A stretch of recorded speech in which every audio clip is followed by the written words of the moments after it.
a nice bounce back year for Kalen DeBoer in year 2 down in Tuscaloosa after a little bit of a disappointing year 1. However, they lose Ty Simpson, first round, 14th, 15th overall pick to the Rams.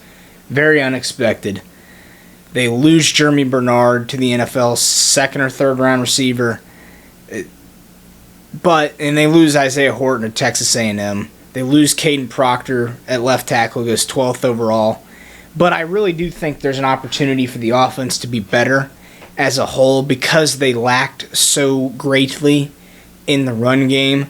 If they can just get competence at running back to complement their new passing game. A quarterback battle between Washington transfer who followed Kalen DeBoer and Austin Mack and 5-star redshirt freshman Keelan Russell, who's starting to get some big-time buzz. I think he's all the way up to something like 22-1 to win the Heisman, despite never being a starter yet. I think Alabama's going to have a good quarterback. There's too much talent there. It's Kalen DeBoer. He's pretty much always had good quarterbacks. It's Ryan Grubb. They are going to always have a good offense. I think it's hard to imagine the offensive line being worse than last year, especially in the run game. It's hard to picture them being worse running the ball. They bring in 5-star E.J. Crowell, who was the number 1 running back in the country, number 18 overall player in the country. Again, we're not asking for Alabama to turn the clock back a decade and be the run game with Derrick Henry or T.J. Yeldon or Mark Ingram or Trent Richardson. Just be competent. Allow DeBoer and them boys to cook in the passing game. They still have Ryan Williams, who I think is poised for a massive breakout. Well, maybe not breakout. I guess rebound season from last year.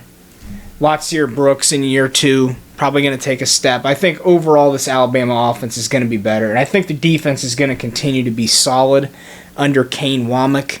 They lose a lot off the defensive line, but it's renowned. I would say the consensus thought is that it is one of the best secondaries in the country, and it's been a solid unit for the first couple of years.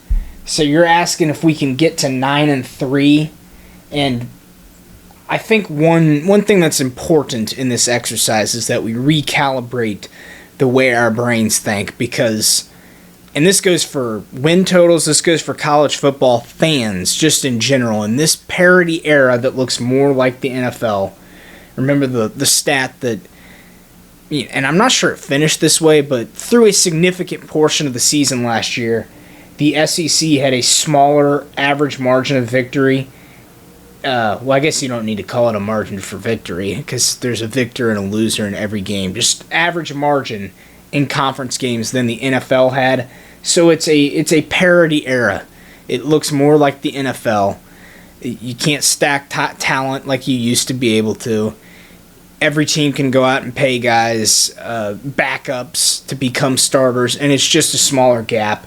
Combine that with this year, the implementation of the 9th conference game, you're going to have to reset your brain, because any other year prior, you would have thought Alabama going 8-4 was just impossible. And the same goes for Ohio State at 9.5 and all these other teams. You have to just reset the way you think and actually kind of look at this mathematically.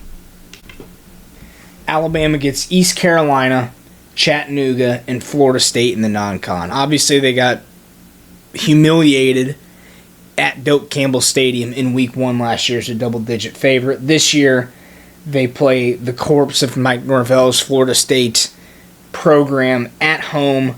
They're going to have vengeance, get-backs on their mind. I think they absolutely destroy Florida State in this game. So we need to find 6 conference wins.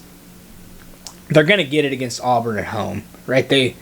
I hate to do they always do this, so this must happen, when Auburn's got, basically they've transplanted half the South Florida team. It's a new coach. It's a different Alabama program, right? They've only played Auburn twice under Kalen DeBoer, but nevertheless, Auburn is almost never competitive with Alabama in Bryant-Denny Stadium. The last time they won there was 2010. They haven't even been within a score, I don't think, since then. I think they get that win. They go to Vanderbilt. I think they're going to get that one. Obviously, there'll be a little bit of a built-in immunity to a look-ahead spot, given that the last time Alabama went to Vanderbilt, they lost as the number 1 ranked team in the country. Vandy under a complete reset. Now, I think you would rather get Vanderbilt early in the year, and they don't. They get them in mid-November. You'd probably rather get them earlier in the year with a true freshman starting quarterback and a lot of new pieces on that offense. But nevertheless, I think Alabama should be close to double digits in that game. At Kentucky in week 2, again, and a theme here, an entirely new Kentucky team, a brand new quarterback who's never been a starter, a head coach who's never been a head coach. In week 2, it's the Saturday on ABC SEC game at 2:30 in the afternoon. I think you should win that one. I would be pretty surprised if Kentucky's an established enough operation to take down a team with superior talent like Alabama's going to be there. South Carolina at home, again, you should win that. At Mississippi State, you should win that. So I'm looking at versus Georgia, at Tennessee, versus Texas A&M, at LSU. And I'm not going to say you only have to get one of those, because I think after all the games I listed before, there's a decent chance they lose one of those. But can you get 2? I certainly think so. Now, they've had Neyland Stadium's been a little bit of a house of horrors the last 2 times they've went there, so that one's going to be tough. But I don't think people are all that high on Tennessee. You get Texas A&M at home. You get Georgia at home, who's, again, you've had their number lately. And you go to LSU. Who knows what they're going to be. Using just some very basic math here, I've added up all Alabama's win totals. I got it at 8.7. Just using East Carolina, I put that as 100% win probability, so that's 1 win. At Kentucky, I put it 75%. That's 0.75 wins. And I was a little bit conservative because I leaned over. So I wanted to play devil's advocate, so to say, for the other side there.